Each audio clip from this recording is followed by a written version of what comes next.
Hey, hello, howdy, how you doing?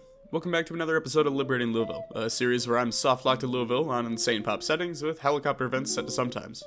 At this point, I think it's time to have a conversation about this playthrough, and how it was inevitably doomed from the start, due to both how the game is designed and a failure on my end to recognize these issues before starting the playthrough. So, issue number 1, zombie migration. Something I should have disabled at the start, but I completely missed in my initial settings walkthrough. Zombie redistribution occurs every 12 hours, and the game does this for an entire cell at the same time.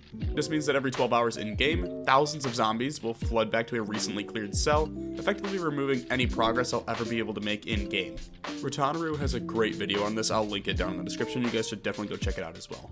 Normally, this isn't an issue in a regular playthrough, but on insane population settings, the game moves literal tens of thousands of zombies all at once. Think of a helicopter event every 12 hours to the cell you just cleared out the night before.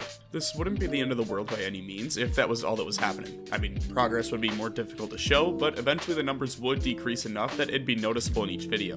This brings us to the second problem with this current playthrough, zombie spawning. The way that Zomboid works is that zombies inside of buildings are only spawned in if you're close enough to the building and have visible sight inside that same building. This means that you could essentially walk up to the building and set off a siren while spamming Q, and they wouldn't spawn until you looked in the window or opened the door.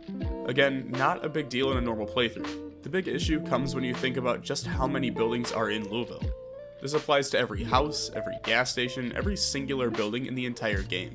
If you remember from earlier episodes just how many zombies are in each building, scale that immensely as we'd have to go door to door just clearing each building one at a time as they spawn anywhere from 12 to 50 zombies per house. All of this isn't even factoring in buildings like apartment complexes, which, from my best estimate, would contain thousands of zombies spread over the course of a couple dozen rooms on each floor. Duck's Zombie Building Spawn Fix is a mod that addresses this, but this brings us to our third problem. The first 9 episodes of Liberating Louisville were recorded, edited, and completed before 2023. I know that's crazy to say, but the last time I've even opened the save file before recording the footage you're seeing on screen was December 13th, 2022. Since it's been over 4 months since I opened the save file, the world version was on 194, when the current game is on 195. This, in turn, creates a new save file.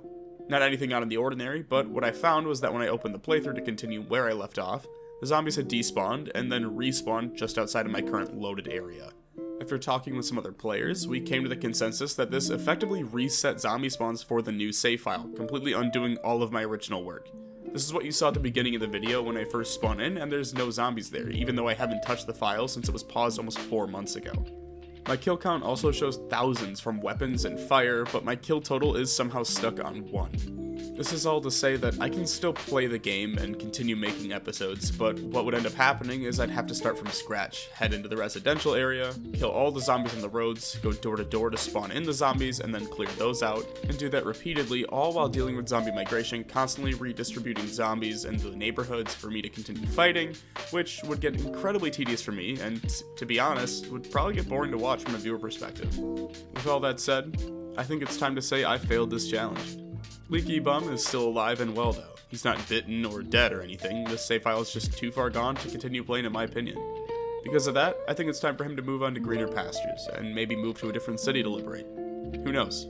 I hear Raven Creek is beautiful this time of year. Thank you all for the support over the last 4 months. I had an absolute blast with this series, and I'm excited to take what I learned from this one and apply it into a future series built off the foundations that this one laid. When I first released episode 1, I had just over 50,000 subscribers, so it's insane to me that I'm ending it after just hitting 100,000. A lot has changed over the last few months, and I'm so thankful that you all enjoy my videos. It's allowed me to support my family and do this full time, and that's something I'll forever be grateful for. I appreciate you all, and as always, thanks for stopping by.